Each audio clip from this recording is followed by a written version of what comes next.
We are coming with the agentic AI. Agentic AI is the agent where they understand the goal and take the action and react on the environment. It can plan the multiple tasks and retry.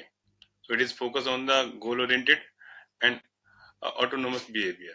For example, if generative AI, if you ask something, they write the code and write the text using the ChatGPT. While agentic AI can publish the blog every week, or else based on your frequency, they can take the action. They can research the trending topics and write the blogs and publish and promote the things. Where agentic AI use action agent,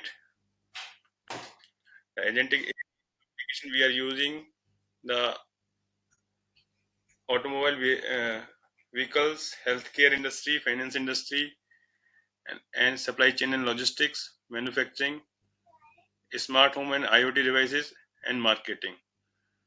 Where the agentic AI use the natural language processing and interpretation and the researching, reasoning, workflow generation, they are working.